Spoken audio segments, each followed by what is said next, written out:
उत्तर प्रदेश पशु चिकित्सा संघ के नवनियुक्त पदाधिकारियों का शपथ ग्रहण समारोह पशुपालन विभाग के निदेशालय स्थित प्रेक्षागृह लखनऊ में आयोजित हुआ।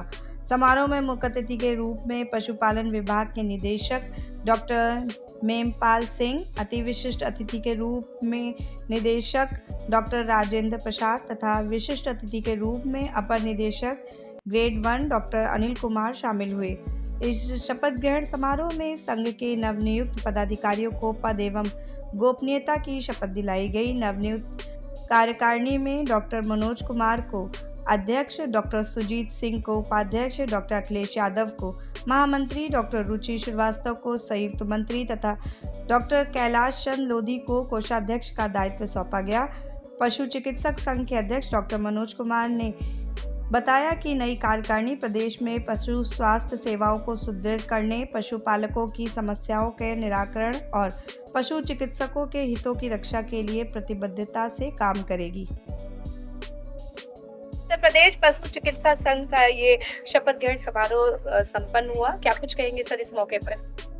उत्तर प्रदेश पशु चिकित्सा संघ जिसका निर्वाचन कल संपन्न हुआ था, बड़ी सफलतापूर्वक निर्वाचन का कार्य संपन्न हुआ और नई कार्यकारिणी का गठन हुआ उसका रिजल्ट आने के बाद। और आज जो है नई कार्यकारिणी का शपथ ग्रहण समारोह हुआ। नई कार्यकारिणी से जो संवर्ग है उसका मैं संरक्षक भी हूँ। एज ए संरक्षक मैं नई कार्यकारिणी से ये सब उम्मीदें हैं सभी की कि वो बहुत अच्छा अपने संवर्ग हित में कार्य करेगी। और पिछली कार्यकारिणी जैसी रही है उसका भी कार्यकाल बहुत अच्छा रहा है, ऐसी बात नहीं है। और हर बात जब भी आती है, जब भी नई कार्यकारिणी गठित होती है उससे और अपेक्षाएं ज़्यादा बढ़ जाती हैं।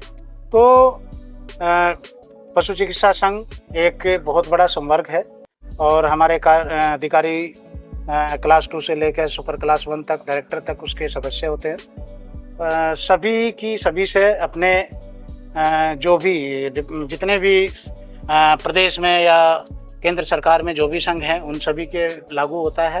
और सभी संघों से जो भी कार्यकारिणी नई गठित होती है उनसे यही अपेक्षा होती है कि हमारे जो भी मांगे हैं या फिर हमारे हित में जो भी कुछ हो सकता है नई कार्यकारिणी उसको पूरा करेगी।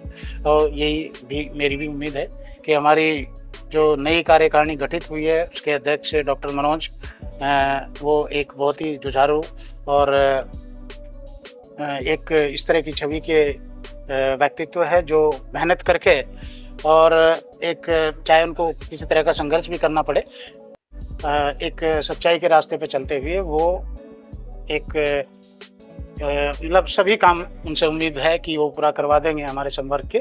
साथ ही मैं उनसे ये भी उम्मीद जताई है कि उनकी और ये उम्मीद भी है मुझे उनसे कि प्रत्येक स्तर पे बहुत अच्छा कोऑपरेशन करके वे अपने संवर्ग के हितों के लिए कार्य करेंगे। Thank you.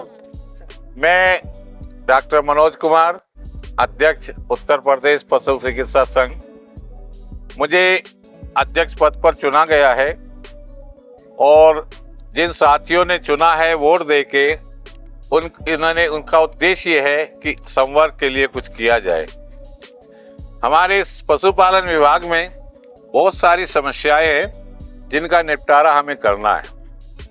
उन समस्याओं में सबसे पहली समस्या तो ये है कि हमारी योगी जी की सरकार और माननीय मोदी जी की सरकार 4 कामों से सरकार बनी है। गायों का संरक्षण, शासन पर स्वच्छ शासन, कानून व्यवस्था और किसी का अहित ना हो।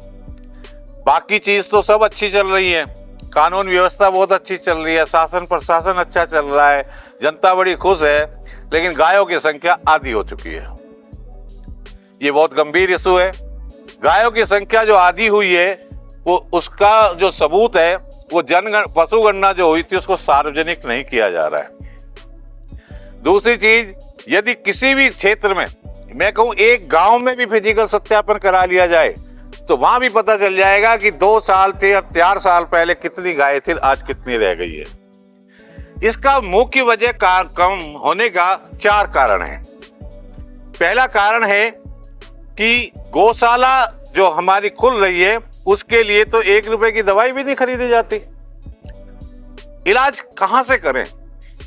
गौशाला के नाम पर 1 रुपए की दवाई हमारा विभाग नहीं खरीद रहा है। दूसरी चीज, हमारा विभाग जो दवाइयां खरीद रहा है वो क्रय पॉलिसी का खुलेआम उल्लंघन हो रहा है। क्रय पॉलिसी में क्लियर है कि उसी कंपनी की दवाई खरीदी जाए जिस कंपनी के 50% प्रोडक्ट ओपन मार्केट में बिक रहे हो, लेकिन हमारे यहाँ जो उनका 1 रुपए का भी प्रोडक्ट ओपन मार्केट में नहीं बिकता है। उनका नाम भी नहीं पता किसी को, ऐसी ऐसी कंपनियां आ गई हैं। उसकी वजह से क्या सारी घटिया दवाई है। कई दफे लैब में सैंपल फेल हो रहे हैं वो जब तक उनका इस्तेमाल हो चुका होता है। दूसरा कारण क्या है, जो एक वो स्कीम चल रही है सेक्स सॉर्टेड सीमेंट की कि केवल बछिया ही पैदा होगी, लगभग 600 रुपए की वो एक एक्स्ट्रा यूज होती है। 4 साल पहले 2021 में भारत सरकार ने और मेरठ यूनिवर्सिटी ने उसमें लिखा कि ये सीमेंट घटिया इस्तेमाल हो रहा है। उसके बावजूद पिछले 4 साल से वही सीमेंट इस्तेमाल होता रहा, वही सीमेंट सप्लाई होता रहा। नतीजा क्या हुआ, गाय बांझ होती गई, किसान ने गाय छोड़नी बंद कर दिया है। आज किसान गाय किसान के यहाँ नहीं, या तो गौशाला में है या सड़क पर है। ये भ्रष्टाचार की वजह से ऐसा हुआ है, घटिया सीमेंट की वजह से ऐसा हुआ है।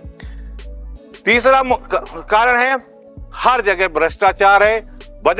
बजट में मनमानी है, इतनी मनमानी है कि अगर सपोज करो कि 1 रुपया आया है तो वो सारे जनपदों को मिलना चाहिए, लेकिन 15 जनपदों को दे दिया, 60 जनपद भूखे मार दिए।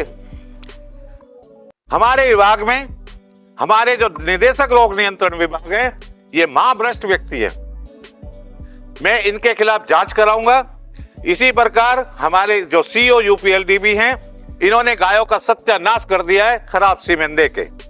धन्यवाद। चैनल देशबंधु न्यूज़ को बेल आइकन दबाकर सब्सक्राइब, लाइक और शेयर जरूर करें।